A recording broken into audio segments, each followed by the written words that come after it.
Hello everyone.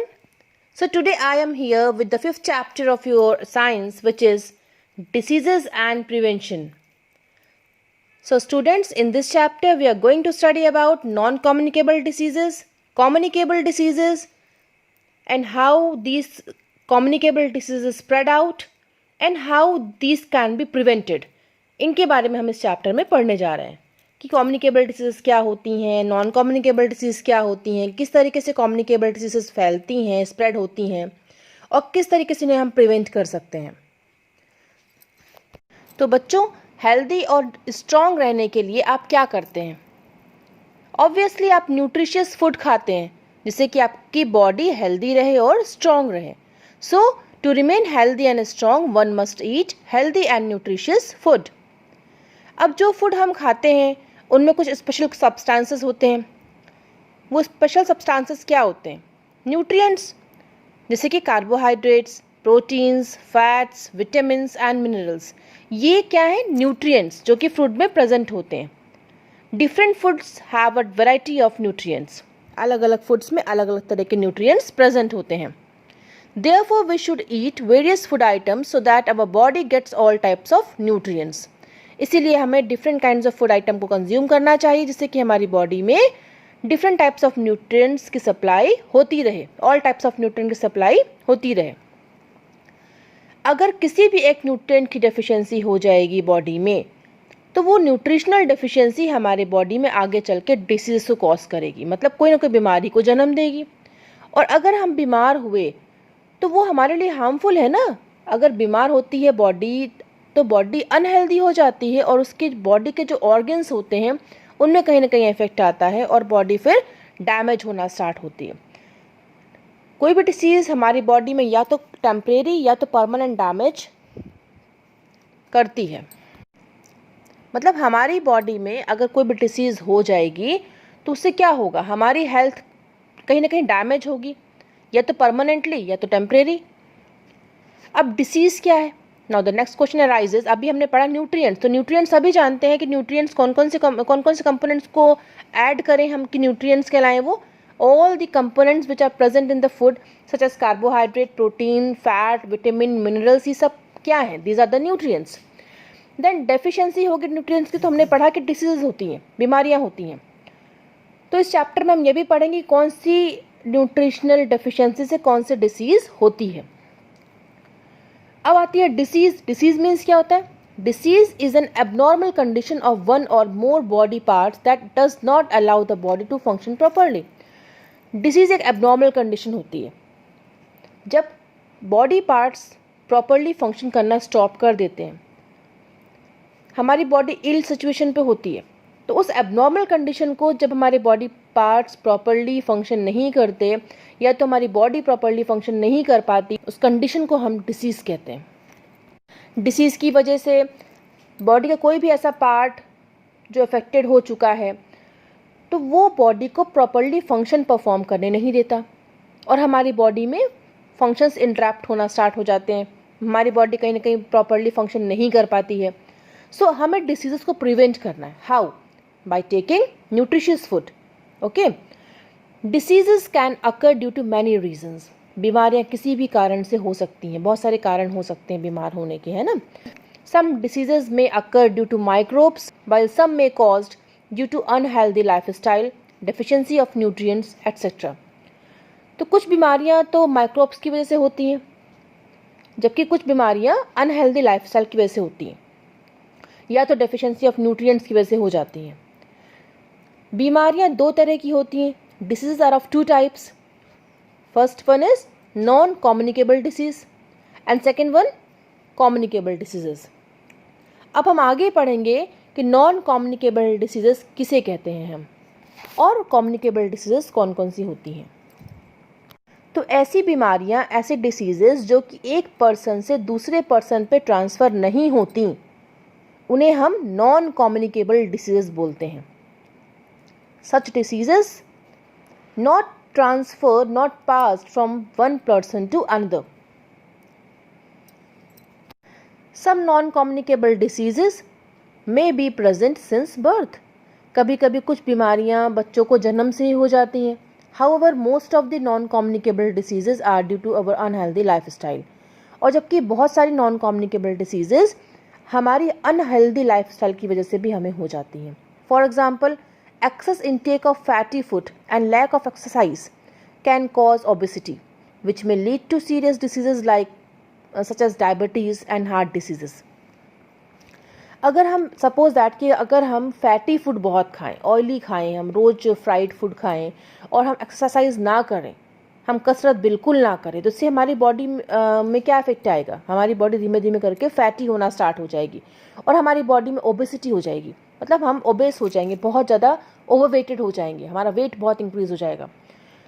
अब wait increase होगा तो क्या होगा? आगे चल के डायबिटीज़, हार्ट डिसीज़ जैसी बीमारियाँ होने लगेंगी. तो इस तरीके से देखा कि हमने हमारी जो लाइफस्टाइल थी, हमने लाइफस्टाइल में क्या अडॉप्ट किया? हमने एक्सरसाइज नहीं करी, हमने खूब फैटी खाया, खूब ऑयली खाया, तो हमारी बॉडी ओबेस हो गई, ओवरवेटेड हो गई और इसकी वजह से हमें आगे चल के डायबिटीज़, हार्ट डिसीज़ की बीमारियां भी लग गई. सो इसीलिए बोलते हैं कि ये बीमारियां कैसे लगती हैं? या तो ये जन्म से होती हैं या तो अनहेल्दी लाइफस्टाइल की वजह से होती हैं. फिर आगे कुछ ऐसी बैड हैबिट्स पर्सन्स अडॉप्ट कर लेते हैं, जैसे कि स्मोकिंग. तो ये डेडली डिसीज़ कॉज करती है. अगर स्मोकिंग की हैबिट किसी को लग गई तो उससे कैंसर जैसे डेडली डिसीज़ हो जाती हैं. Some of the non-communicable diseases are caused due to the deficiency of a particular vitamin or mineral. और कुछ डिसीज़ ऐसी होती हैं नॉन कम्युनिकेबल जो कि किसी डेफिशिएंसी की वजह से होती हैं, किसी न्यूट्रिशनल डेफिशिएंसी की वजह से होती हैं. सपोज दैट कि प्रॉपर विटामिन का सप्लीमेंट नहीं गया बॉडी के अंदर, मिनरल्स नहीं गए प्रॉपरली, आपने फ्रूट वेजिटेबल प्रॉपर तरीके से नहीं खाया, तो उससे भी कुछ बीमारियां बॉडी में हो सकती हैं. सो हमने पढ़ा कि नॉन कम्युनिकेबल डिसीजेस के क्या क्या कारण हो सकते हैं, क्या क्या कॉजेज हो सकते हैं? Unhealthy lifestyle, lack of exercise, adoption of bad habits such as smoking. So ऐसे कुछ कारण हो सकते हैं नॉन कम्युनिकेबल डिसीजेस के. और जब कभी हमारी बॉडी में कोई न्यूट्रिशनल डेफिशिएंसी हो जाती है और न्यूट्रिशनल डेफिशिएंसी की वजह से कोई बीमारियां हमें लगती हैं, तो उन्हें हम क्या कहते हैं? Deficiency diseases. मतलब न्यूट्रिशन की कमी की वजह से जो बीमारियां हो रही हैं उन्हें हम क्या बोलते हैं? Deficiency diseases.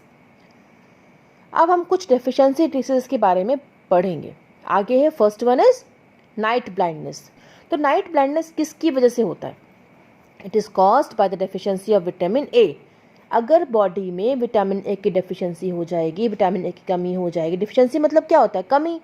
तो अगर डेफिशिएंसी विटामिन ए की हो जाएगी बॉडी के अंदर, तो नाइट ब्लाइंडनेस जैसी बीमारी हमें लगेगी.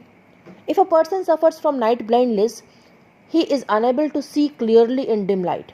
अगर कोई पर्सन नाइट ब्लाइंडनेस से सफ़र कर रहा होता है तो उस पर्सन की जो विजन होती है वो पुअर हो जाती है. वो पर्सन क्लियरली डिम लाइट में फिर नहीं देख सकता. इस डिसीज़ को प्रिवेंट करने के लिए we should eat food like green leafy vegetables, papaya, mango, carrot, milk, fish, egg yolk, butter and tomato. तो ये सारी चीज़ें हमें खानी चाहिए अगर नाइट ब्लाइंडनेस हो गई है तो. क्यों? बिकॉज इन फूड आइटम्स में विटामिन ए बहुत ज़्यादा होता है. विटामिन ए से रिच फूड हम खाना स्टार्ट कर देंगे तो नाइट ब्लाइंडनेस अपने आप से क्योर हो जाएगी. Then next disease is beriberi. Beriberi कैसे डिसीज होती है? किसकी वजह से होती है? It is caused by the deficiency of vitamin B1. अगर बॉडी में विटामिन B1 की डेफिशिएंसी हो जाती है, विटामिन B1 की कमी हो जाती है, तो बेरी नामक डिसीज बॉडी में हो जाती है.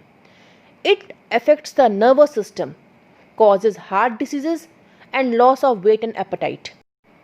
तो बेरी की वजह से हमारा नर्वस सिस्टम अफेक्टेड होता है और हार्ट डिसीज़ भी हो जाती है. मतलब हृदय की बीमारियां हमें लग जाती हैं और वेट कंटिन्यूसली डिक्रीज होना स्टार्ट हो जाता है. लगातार वेट कम होना स्टार्ट हो जाता है और हमें भूख कम लगती है, एपेटाइट हमारी कम हो जाती है. मतलब हमें भूख अंदर से लगेगी नहीं. What is the meaning of appetite here? Desire for food.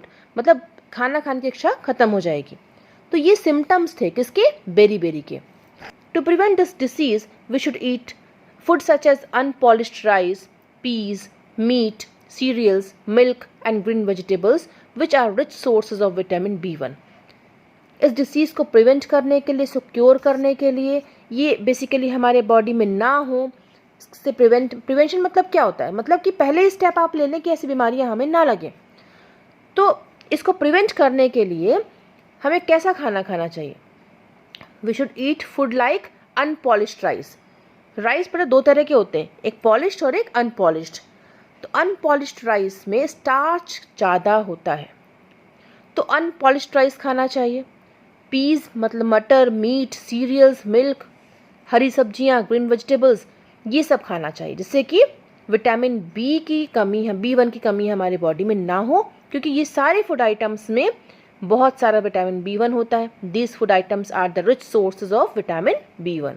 Okay, then next deficiency disease is scurvy. Scurvy होता है विटामिन C की डेफिशिएंसी की वजह से। विटामिन C की डिफिशिएंसी अगर बॉडी में हो जाएगी, विटामिन C की कमी अगर बॉडी में हो जाएगी, तो कौन सी डिसीज़ होगी? स्कर्वी। सिम्टम्स क्या है इसके? सिम्टम्स है ब्लीडिंग ऑफ गम्स। अगर आपके मसूड़ों से खून निकल रहा है, मतलब स्कर्वी है आपको। अगर जॉइंट्स में आपके स्वेलिंग आ गई है, सूज गए हैं जॉइंट्स, तो स्कर्वी है। ये सारे सिम्टम्स हैं स्कर्वी के। इसको प्रिवेंट करने के लिए, बीमारी को प्रिवेंट करने के लिए we should eat food items rich in vitamin C। हमें ऐसा खाना खाना चाहिए जिसमें कि विटामिन C की क्वांटिटी बहुत ज़्यादा हो, रिच हो। For example citrus fruits, gooseberry, tomato, cauliflower, cabbage, spinach, sprouted grains and pulses. इन सारे फूड आइटम्स में विटामिन C ज़्यादा होता है। So we should consume all these food items to prevent disease like scurvy. फिर अगली है बीमारी रिकेट्स। तो ये डिसीज़ कैसे होती है? It is caused by the deficiency of vitamin D। अगर विटामिन D की कमी बॉडी में हो जाएगी तो कौन सी बीमारी लगेगी? रिकेट्स। इस पे किसी भी पर्सन, जो पर्सन रिकेट से सफ़र कर रहा है, उसकी बोन्स जो होंगी वो सॉफ्ट हो जाएंगी, और ऐसी बोन ब्रेकेबल होती हैं। ऐसी बोन्स आसानी से तोड़ी जा सकती हैं बिकॉज वो सॉफ्ट हो चुकी हैं। This disease can be cured by taking food rich in vitamin D। इस डिसीज को हम कैसे क्योर कर सकते हैं? रिकेट्स को कैसे क्योर कर सकते हैं? विटामिन D से रिच फूड खा के। For example milk, cheese, fish, eggs etcetera. इन सारे फूड आइटम्स में विटामिन D होता है। और नेचुरल सोर्स क्या है विटामिन D का? Sunlight. So we should expose our body in sunlight, जिससे कि हमारी बोन्स में स्ट्रेंथ रिटेन हो सके, बोन्स हमारी काफ़ी सारा विटामिन D स्टोर कर सकें, बिकॉज सनलाइट का सनलाइट जो होती है वो नेचुरल सोर्स होती है विटामिन D की। तो अगर हम सनलाइट में बैठते हैं तो हमारी बोन्स फिर से स्ट्रेंथफुल होना स्टार्ट हो जाती हैं। और along with exposure we should consume food items like milk, cheese, fish, eggs, etc. to cure ricket. Now next deficiency disease is goiter. Goiter is caused by the deficiency of iodine. Iodine की कमी से होता है goiter. इस disease में क्या होता है? थायराइड ग्लैंड्स जो हमारे नेक में होते हैं उनमें स्वेलिंग आ जाती है, वो सूज जाते हैं। और गोइटर को हम कैसे प्रिवेंट कर सकते हैं? By using iodised salt. अपने खाने में हमको कैसा नमक यूज़ करना चाहिए? हमें आयोडाइज्ड सॉल्ट का यूज़ करना चाहिए, जिससे कि ये बीमारी को हम प्रिवेंट कर सकें। Sea food is also rich in iodine. जो समुद्र का भोजन होता है, सी फूड हम किसे बोलते हैं? समुद्र में पाए जाने वाले जानवरों को जो खाते हैं नॉन वेजिटेरियंस, उसमें काफ़ी सारा आयोडीन होता है। तो sea food is also a rich source of iodine. So by consuming iodized salt and sea food we can prevent this disease which is called as goiter. It is caused by the deficiency of iodine. Now next deficiency disease is anemia. Anemia किसकी वजह से होता है? It is caused by the deficiency of iron in the food. अगर भोजन में iron की कमी हो जाए, iron is a kind of mineral, अगर इसकी कमी हो जाए तो हमें एनीमिया हो सकता है। A person suffering from anemia looks pale and tired, has colorless lips and pale flat nails. तो सिम्टम्स क्या है एनीमिया के? जिस पर्सन को एनीमिया होता है उसका जो फेस होता है वो बहुत ज़्यादा पेल और टायर्ड, थका थका, बुझा बुझा फेस दिखाई देता है। उसके फेस में शाइन नहीं रहती। उसके लिप्स एकदम कलरलेस हो जाते हैं। ऑब्वियसली हमारे लिप्स का कलर कैसा होता है? ओरिजिनल जो कलर होता है वो पिंक होता है। तो लिप्स कलरलेस हो जाते हैं, टायर्ड फेस दिखता है, पेल फेस दिखता है, और उनके जो नेल्स होते हैं वो बहुत ज़्यादा फ्लैट और पेल हो जाते हैं। येलोइश ग्रेन हो जाएंगे और फ्लैट नेल्स हो जाएंगे। एनीमिया में हीमोग्लोबिन का लेवल ब्लड में डिक्रीज होने लगता है। मतलब haemoglobin is a kind of component which is present in RBC, blood में प्रेजेंट होता है ये, उसकी वजह से ही ब्लड का कलर रेड होता है। तो हीमोग्लोबिन कम होना स्टार्ट हो जाता है ब्लड में, किसकी वजह से? एनीमिया की वजह से। So the oxygen carrying capacity of the blood reduces, इसीलिए ऑक्सीजन, अब क्योंकि हेमोग्लोबिन कम हो गया तो हीमोग्लोबिन ऑक्सीजन को कैरी करता है ब्लड के अंदर, तो इसी वजह से ऑक्सीजन कैरिंग कैपेसिटी ब्लड की कम हो जाती है। This disease can be cured by taking food rich in iron such as apple, spinach, banana, pulses, egg yolk, liver, brinjal, jaggery and guava। ये बीमारी कैसे क्योर किया सकती है? कौन सा भोजन आप खाएं, कौन सा फूड खाएं जिससे कि बीमारी ये क्योर हो जाए? Food which is rich in iron, जिसमें आयरन अधिक हो, जैसे कि एप्पल में होता है, स्पिनाच मतलब पालक में होता है, बनाना में होता है, पल्सेस हर दालों में आयरन प्रेजेंट होता है, एग यॉक में होता है, जो येलो पोर्शन एग का होता है उसमें होता है, लीवर में, देन ब्रिंजल में, जैगरी मतलब गुड़ में, गुआवा में, सब में आयरन की क्वांटिटी ज़्यादा होती है। तो ऐसा भोजन हमें करना चाहिए जिससे कि हमें अनीमिया से छुटकारा मिल जाए, so that we can able to get rid of disease like anaemia. Do you know vitamin D, calcium and phosphorus make our bones and teeth hard and strong. आपको पता है विटामिन डी, कैल्शियम और phosphorus, ये तीन components हमारी bone को बहुत strong बनाते हैं, हमारे टीथ को और बोन्स को बहुत स्ट्रॉन्ग बनाते हैं और हार्ड बनाते हैं। मिल्क और मिल्क प्रोडक्ट्स काफ़ी सारा कैल्शियम कंटेन करते हैं अपने अंदर। मतलब मिल्क के प्रोडक्ट अगर आप खाते हैं, चीज़ है, बटर है, ये सारी चीज़ें अगर आप खाते हैं, कर्ड है, मिल्क है डायरेक्टली, तो मिल्क और मिल्क प्रोडक्ट दोनों में ही कैल्शियम बहुत ज़्यादा रिच क्वांटिटी में होता है। सो हमें कंज्यूम इसलिए करना चाहिए मिल्क, जिससे कि विटामिन डी की डेफिशिएंसी बॉडी में ना हो। देन आफ्टर सेकेंड सेक्शन देखिए, डू यू नो का 2 billion people in the world suffer from various forms of malnutrition, refers to both undernutrition and overnutrition. इस world में 2 billion people हैं जो कि मेल न्यूट्रिशन से सफ़र कर रहे हैं, किसी न किसी काइंड का मेल न्यूट्रिशन उनको है। What is the meaning of mall nutrition? Mall nutrition मतलब न्यूट्रिशन की डेफिशिएंसी। इसमें दोनों कंडीशन आती हैं, अंडर न्यूट्रिशन भी और ओवर न्यूट्रिशन भी, क्योंकि दोनों ही हमारी बॉडी के लिए हार्मफुल है। अगर हमने कम न्यूट्रिशन लिया, कम हमें न्यूट्रिशन सप्लाई हुआ हमारी बॉडी में, तो भी बॉडी के लिए ख़राब सिचुएशन है। अगर हमने ज़्यादा खाना खा लिया, न्यूट्रिशन की ओवर डाइट हमने ले ली, तो वो भी कंडीशन हार्मफुल है। सो दोनों ही कंडीशन माल न्यूट्रिशन में आती हैं, अंडर न्यूट्रिशन और ओवर न्यूट्रिशन। और पूरे वर्ल्ड में अगर हम देखें, एक एनालिसिस करें हम, तो there are 2 billion people in the world who are suffering from malnutrition right now. Now our next topic of study is communicable diseases. So वो बीमारियां जो कि एक इन्फेक्टेड पर्सन से दूसरे हेल्दी पर्सन को ट्रांसफ़र हो जाती हैं उससे कांटेक्ट में आने से, तो उन बीमारियों को, उन डिसीजेस को हम क्या कहते हैं? Communicable diseases. They are also known as infectious diseases, because infection हो जाता है तो इनको हम और क्या बोलते हैं? Infectious diseases. Causes of communicable diseases, क्या क्या कारण होते हैं ये भी देख लेते हैं। These diseases are caused by the tiny living organisms called germs। किन की वजह से होती हैं ये डिसीजेस? जर्म्स की वजह से। जर्म्स क्या होते हैं? टिनी लिविंग ऑर्गेनिजम्स होते हैं, बहुत छोटे छोटे लिविंग ऑर्गेनिजम्स होते हैं, उन्हें हम क्या कहते हैं? जर्म्स कहते हैं, जो हमारी बॉडी में एंटर कर जाते हैं और इनकी वजह से फिर कम्युनिकेबल डिसीजेस हमें हो जाती हैं। Germs are so small that they cannot be seen with the naked eye, but can only be seen under a microscope। ये इतने छोटे होते हैं कि इनको हम अपने naked eye से नहीं देख सकते। इनको देखने के लिए we require microscope। हमें किसकी ज़रूरत पड़ती है? माइक्रोस्कोप की ज़रूरत पड़ती है। इसीलिए इन्हें माइक्रो ऑर्गेनिजम्स या तो माइक्रोब्स भी कहा जाता है। माइक्रोब्स हर जगह पाए जाते हैं, हर जगह। They grow rapidly whenever they get warmth, food and air। ये बहुत जल्दी बढ़ते हैं, रैपिडली मल्टीप्लाई होते हैं, ये बहुत जल्दी ग्रो करते हैं जब कभी कंडीशंस इनको फेवरेबल मिलती है। मतलब प्रॉपर वार्मथ मिल गया, गर्माहट मिल गई, फूड मिल गया, खाना मिल गया जिस जगह पे, तो भी बहुत रैपिडली ग्रो करेंगे।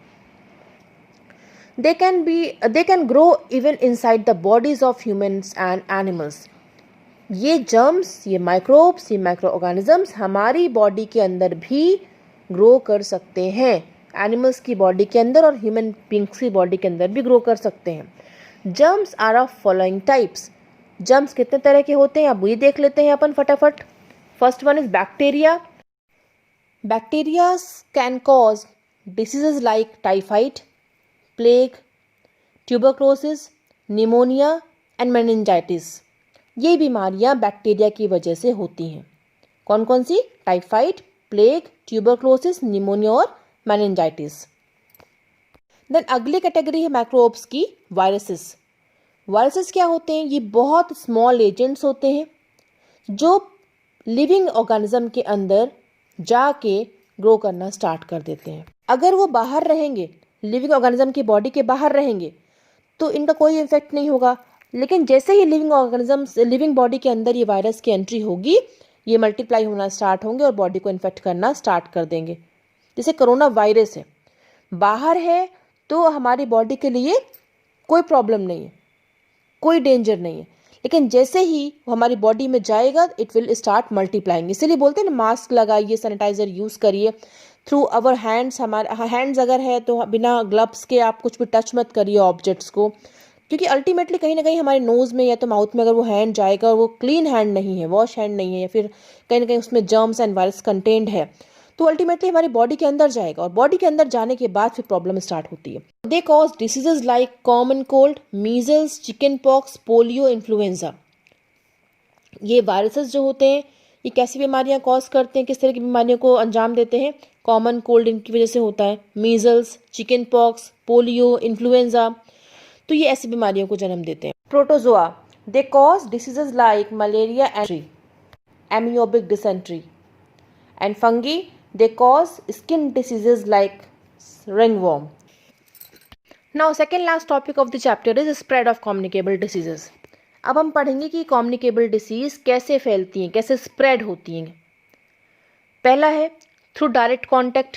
अगर कोई इन्फेक्टेड पर्सन किसी हेल्दी पर्सन के डायरेक्ट कांटेक्ट में आता है तो ये बीमारियां फैलती हैं। जैसे बहुत सारी बीमारियां हैं, बहुत सी डिसीजेज, जैसे कॉमन कोल्ड है, मीजल्स है, चिकन पॉक्स है, वूफिंग कफ है, रिंग वॉर्म है, स्कारलेट फीवर है। तो ये डायरेक्ट कांटेक्ट में आने से एक सिक पर्सन से, इन्फेक्टेड पर्सन से हेल्दी पर्सन को हो सकती हैं। इसीलिए हमें इन्फेक्टेड पर्सन की ना तो क्लोथिंग्स टच करनी चाहिए, ना उनके कपड़े टच करने चाहिए, ना उनके आर्टिकल्स टच करने चाहिए, ना ही उनके हमें सामान टच करने चाहिए, ना ही उनकी हमें रुमाल, हैंडकरचीफ टच करने चाहिए। Then through infected food and water. अगर हमने इन्फेक्टेड फूड एंड वाटर खाया, कंज्यूम किया, फूड हमने इन्फेक्टेड खाया, वाटर हमने इन्फेक्टेड ड्रिंक कर लिया, तो भी ये बीमारियां लग जाती हैं। जैसे कि कॉलेरा है, टाइफाइड है, ये इन्फेक्टेड फूड और वाटर को कंज्यूम करने से स्प्रेड होती हैं, क्योंकि इनमें क्या होता है? जर्म्स होते हैं। These diseases mostly affect the digestive system। ये बीमारियां जो कि इन्फेक्टेड फूड और वाटर की वजह से होती हैं, ये मोस्टली हमारे डाइजेस्टिव सिस्टम को इफेक्ट डालती हैं, हमारे पाचन तंत्र को अफेक्ट करती हैं। Flies, cockroaches, rats and other small animals carry germs from garbage and sewer and deposit them on uncovered food and water। अगर कुछ चीज़ किचन में खुली पड़ी है, कोई खाने का आइटम खुला पड़ा है और कॉकरोच बहुत हैं घर में, रैट्स हैं, फ्लाइज हैं, मक्खियाँ हैं, तो ये सारे रोडेंट्स मिलके, ये सारे फ्लाइज और कॉकरोच जैसे इंसेक्ट्स मिलके ये क्या करते हैं? ये क्या पहले गार्बेज में सिट कर जाके बैठते हैं, गंदगी में बैठते हैं, सीवर में बैठते हैं, फिर वहाँ से पूरा जर्म्स कलेक्ट करते हैं और वो जर्म्स जाके कहाँ पे डिपॉजिट करते हैं? ओपन फूड आइटम में। और अगर हमने ऐसा ओपन फूड आइटम कंज्यूम कर लिया तो क्या होगा? इन्फेक्शन जनरेट होगा और कैसी बीमारियां हो जाएंगी? कॉलरा, टाइफाइड जैसी बीमारियां हमें लग जाएंगी। So handling food with dirty hands and lack of proper sanitation are the main causes of contaminated food and water. तो क्या कारण है कंटामिनेशन का, फूड एंड वाटर का? मतलब फूड वाटर कंटामिनेट कब होता है? जब हम डर्टी हैंड से इन्हें टच करते हैं, या तो प्रॉपरली हमारा सैनिटेशन नहीं होता। What is the meaning of sanitation? The state of being clean and responsible to health. तो ये बीमारियां हमें ना लगे, इसके लिए हमें अपने हैंड्स को प्रॉपरली वॉश करते रहना चाहिए, सैनिटेशन प्रॉपर होना चाहिए, जैसे कि फूड और वाटर कंटामिनेट ना हो, और consuming milk and meat of diseased animals can also cause infection. एक पॉइंट और, इन्फेक्शन गलत गंदे मिल्क, अगर आपने कहीं इन्फेक्टेड मिल्क कंज्यूम किया है या तो ऐसे एनिमल का मीट खाया है जो डिसीज्ड रहा होगा, उससे भी इन्फेक्शन जनरेट होता है। Communicable diseases also spread through air. So diseases like cold, pneumonia and TB spread through the air. कौन कौन सी बीमारियाँ एयर से स्प्रेड आउट होती हैं? कौन कौन सी communicable diseases? Cold, pneumonia and TB. TB is also called as tuberculosis. When a person suffering from these diseases coughs or sneezes, the little droplets thrown out contain germs. When a healthy person is standing close by breathes in this air, germs enter his body and make him sick. तो जब कभी कोई भी ऐसा person जो इन बीमारियों से सफ़र कर रहा होता है, या तो कोल्ड है, या तो निमोनिया है, या तो टीबी है, तो ऐसे पर्सन जब कभी स्नीज़ करते हैं, जब कभी कफिंग करते हैं, स्नीजिंग करते हैं, खांसते हैं, छींकते हैं, तो उनके माउथ से या तो नॉस्ट्रिल से कुछ स्मॉल ड्रॉपलेट्स बाहर आते हैं जिनमें जर्म्स होते हैं, और फिर हेल्दी पर्सन जो कि उनके क्लोज में खड़ा हुआ था, जिसने वो हवा, वो एयर के थ्रू ब्रीथ किया, उसके बॉडी में भी वो जर्म्स एंटर कर जाते हैं, और फिर अल्टीमेटली उस हेल्दी पर्सन को भी वो इन्फेक्शन जनरेट हो जाती है, और उसे भी फिर सिकनेस स्टार्ट हो जाती है, उसे भी सेम बीमारी लग जाती है। In this way through air also communicable diseases spread. Then through animals, diseases like dengue, malaria, etc. spread by bite of animals. The animals carry the germs from a sick person to another host. These animals are thus intermediaries and are called vectors. Mosquitoes are the most common vector. Through animals also communicable diseases spread, such as dengue and malaria. ये बीमारियाँ किसकी वजह से होती हैं? Animal bite, insect bite की वजह से होती हैं। जैसे mosquito is a kind of insect, small insect है वो, तो ये इसके काटने से क्या हो सकता है? मलेरिया है तो डेंगू हो सकता है। ये एक्चुअली ये इंसेक्ट, ये एनिमल्स कैरी करते हैं जर्म्स, सिक पर्सन सब जर्म्स को कैरी करते हैं, अंदर होस्ट पे जाते हैं, अनदर बॉडी पे जाते हैं, हेल्दी बॉडी पे जाके वो वहाँ पे भी उसको फैला देते हैं, स्प्रेड करते हैं। This animals are thus intermediates and are also called vectors. इन्हें हम इंटरमीडिएट्स कहते हैं और वैक्टर्स कहते हैं ना। एक्चुअली ये एजेंट हैं, ये बीच का रोल प्ले करते हैं, मतलब कहीं ना कहीं जाके जर्म को पिक करते हैं और फिर जाके अनदर बॉडी पे डिपॉजिट करते हैं, इस तरीके से बीमारियां फैलाते हैं। Mosquitoes are the most common vector. Mosquito सबसे बड़ा कॉमन वैक्टर है। मॉस्किटो बहुत ज़्यादा पॉपुलर वैक्टर है, कॉमन वैक्टर है।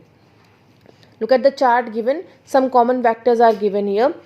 डेंगू, डेंगू किसकी वजह से फैलता है? एडीज मॉस्किटो की वजह से फैलता है। वेक्टर कौन सा है इसका? डेंगू डिसीज का एडीज मॉस्किटो। देन मलेरिया किसके थ्रू फैलता है? एनोफिलिस मॉस्किटो के थ्रू फैलता है। स्लीपिंग सिकनेस कौन फैलाता है? सेट्सी फ्लाई फैलाती है। तो these tsetse fly, Anopheles mosquito, Aedes mosquito, ये सब वैक्टर्स हैं, बिकॉज ये कैरी कर रहे हैं, डिसीज़ को कैरी कर रहे हैं, इनके जर्म्स और उनके डिसीज़ के वायरस और जर्म्स को ये कैरी करते हैं और एक सिक पर्सन से हेल्दी पर्सन की बॉडी में इनको ट्रांसफ़र करते हैं। इस तरीके से ये इंटरमीडिएट्स का रोल प्ले करते हैं। That's why they are called as vectors. Do you know only female mosquito bites human beings to suck their blood. ये हमें मालूम होना चाहिए, आप सबको मालूम होना चाहिए कि सिर्फ फीमेल मस्कीटो ही ह्यूमन बींग्स को बाइट करता है, काटता है और उनका ब्लड सक करता है, मेल मस्कीटो नहीं करता। Now the last topic of the chapter is prevention of communicable diseases. किस तरीके से हम communicable diseases को प्रिवेंट कर सकते हैं। कुछ स्टेप्स फॉलो करने होंगे जिससे कि हम इन्हें प्रिवेंट कर सकें। फर्स्ट है, kitchen, toilets and bathroom should be clean regularly. हमें क्लीननेस मेंटेन करनी पड़ेगी, क्लीनलाइनेस मेंटेन करनी पड़ेगी, और किचन है, टॉयलेट है, बाथरूम्स हैं, इनको हमें प्रॉपरली एंड रेगुलरली क्लीन करके रखना है सो दैट बीमारियाँ ना फैलें। Nets should be fixed on windows and doors of houses to prevent entry of insects. घरों के विंडोज़ में और डोर्स में नेट फिक्स होने चाहिए जिससे कि वहाँ से इंसेक्ट्स अंदर घर में एंट्री ना कर सकें। We must protect ourselves from mosquito bites by using mosquito nets और मॉस्किटो रिपेलेंट्स। हमें अपने घरों में मॉस्किटो रिपेलेंट्स का या तो मॉस्किटो नेट्स का, मच्छरदानी का प्रयोग करना चाहिए सो दैट हम मॉस्किटो बाइट से अपने आप को प्रोटेक्शन प्रोवाइड कर सकें। Dustbin should be covered to prevent flies and other insects from breeding in the garbage. हमें किसका यूज़ करना चाहिए? घर में डस्टबिन का यूज़ करना चाहिए। और कैसे डस्टबिन का यूज़ करना चाहिए? कवर्ड डस्टबिन का यूज़ करना चाहिए, जिससे कि उसमें फ्लाइज और इंसेक्ट्स का अटैक ना हो ओपन डस्टबिन में। और फिर ये ऐसे इंसेक्ट क्या करते हैं ना, वहाँ पे जाके पहले गार्बेज में बैठते हैं, फिर हर जगह ब्रीड आउट करते हैं और अपनी पॉपुलेशन को ये इंक्रीज़ करते हैं। मतलब ब्रीडिंग मतलब पॉपुलेशन को इंक्रीज़ करना। ये एग्स ले करेंगे, लार्वा ले करेंगे, उसके बाद उनकी पॉपुलेशन इंक्रीज़ होगी। तो इसीलिए ओपन डस्टबिन नहीं रखना चाहिए, क्लोज डस्टबिन रखना चाहिए सो दैट इनका पॉपुलेशन इनकी बहुत ज़्यादा ग्रो ना करे। और डस्टबिन को हमें रेगुलरली क्लीन भी करना चाहिए, साफ़ भी करना चाहिए, और फिर इसको धूप में, सनलाइट में ड्राई करना चाहिए। A hygienic environment must be maintained at places like bakeries, restaurants and dairies where food is cooked. एक जहाँ से खाना आ रहा है, जहाँ पे फूड कुक हो रहा है, जहाँ भोजन पकाया जा रहा है, वहाँ पर उस पर्टिकुलर प्लेस का जो एनवायरनमेंट होता है उसे हमें हाइजीनिक रखना चाहिए, साफ़ सुथरा होना चाहिए उस एनवायरनमेंट को, जिससे कि ऐसी बीमारियाँ, ऐसे डिसीजेस प्रमोट ना हो, स्प्रेड ना हो। जैसे बेकरीज़ में केक बनते हैं, रेस्टोरेंट्स में खाना पकाया जाता है, डेयरीज़ में फूड मिल्क प्रोडक्ट्स बनाते हैं और वहाँ पर सेल करते हैं। तो ऐसी जगह को बिल्कुल क्लीन रखना चाहिए, बिकॉज हमारे घरों में यहीं से खाना आएगा, यहीं से कुछ आइटम आएगा, फूड आइटम आएगा, और अल्टीमेटली गलत जगह से आ रहा है तो it will spread diseases to us also. Houses should be airy and open to the sunlight. Most germs die when exposed to fresh air and sunlight. घरों को कैसे बनवाना चाहिए? एयरी, मतलब घर कैसे होने चाहिए? एयरी, जहाँ पर हवा प्रॉपरली आए, अंदर आए, ओपन होना चाहिए, जिससे कि सनलाइट प्रॉपरली हमारे घरों तक, अंदर तक पहुँचे। इसलिए वेंटिलेटर्स और विंडोज़ बनवाए जाते हैं घरों में, जिससे कि सनलाइट और एयर प्रॉपरली आ सके घर के अंदर। बिकॉज जब भी कभी सनलाइट अंदर आती है घरों के, तो जर्म्स जितने भी होते हैं वो अपने आप ही मर जाते हैं। Bedding and clothing should be dried in the sun from time to time. जो हमारी बेडशीट होती है और क्लोथिंग्स होती हैं, जो हम कपड़े पहनते हैं, उनको हमें धूप में कई बार सुखाना चाहिए। बीच बीच में अलमीरा से निकाल के, वार्डरोब से निकाल के कपड़ों को हमें ड्राई करना चाहिए, सनलाइट में उसको एक्सपोज करना चाहिए उन कपड़ों को, सो दैट इनके अंदर जो जर्म्स आ गए हैं वो धीमे से वो ख़त्म हो जाए। बिकॉज जब भी कभी सनलाइट में हम इन चीज़ों को एक्सपोज आउट करते हैं तो सनलाइट की वजह से सारे जर्म्स डाई हो जाते हैं। The patients room should be kept clean and germ free. घर में कोई पेशेंट है, कोई बीमार व्यक्ति है, तो उसका रूम भी प्रॉपरली क्लीन रखना चाहिए और जर्म फ्री रखना चाहिए। डिसइंफेक्टेंट्स वगैरह का यूज़ करना चाहिए। Clothes and other things of the patient should be kept separate. These things should be disinfected by washing in hot water. जो क्लोथ्स होते हैं, कपड़े होते हैं पेशेंट्स के, या फिर उनके कोई भी आर्टिकल्स होते हैं, उन्हें सेपरेट रखना चाहिए, अलग रखना चाहिए, जिससे कि कोई और पर्सन उस घर का उसको यूज़ ना करे और इन्फेक्शन आगे ना फैले, ना स्प्रेड आउट हो। इनके रूम में, पेशेंट्स के रूम में डिसइंफेक्टेंट का प्रॉपर यूज़ करना चाहिए और इनके कपड़ों को हमें हॉट वाटर से वॉश करना चाहिए और उनके बिलोंगिंग्स को भी हॉट वाटर में यूज़ से क्लीन करना चाहिए, so that, because hot water क्या है? It acts as disinfectant. कैसे एक्ट करता है hot water? As a disinfectant. इसीलिए बिलोंगिंग्स जो होती है पेशेंट की, उन्हें हॉट वाटर से वॉश करना चाहिए टू डिसइंफेक्ट देम, जिससे कि सारे के सारे बैक्टीरिया, वायरस अगर उन आर्टिकल्स में है वो ख़त्म हो जाए, वो डेथ, उनकी डेथ हो जाए, वो डाई हो जाए। Next point, children suffering from infectious disease should not be allowed to go to school until they recover fully. अगर कोई बच्चों को कोई इन्फेक्शियस डिसीज़ है, कोई फैलने वाली बीमारी हो गई है, तो उन्हें घर पे ही रखना चाहिए, उन्हें स्कूल नहीं भेजना चाहिए, जिससे कि अंदर बच्चों को वो बीमारी ना फैले। और जब तक उनको तब तक घर में रखना चाहिए जब तक कि वो फुल्ली रिकवर ना कर जाएं, फुल्ली ठीक ना हो जाएं। We must use clean water for drinking and cooking. हमें हमेशा साफ़ पानी का इस्तेमाल करना चाहिए पीने के लिए और कुक करने के लिए, खाना पकाने के लिए। Water should be boiled for 10 minutes and then stored in clean and covered containers. पानी को 10 मिनट तक कम से कम हमें बॉईल करना चाहिए, उबालना चाहिए। फिर उसे हमें किस में स्टोर करना चाहिए? क्लीन कंटेनर में और कवर्ड कंटेनर्स में, जिसमें कवर लिड लगा हो। Water filters can also be used for purification of water.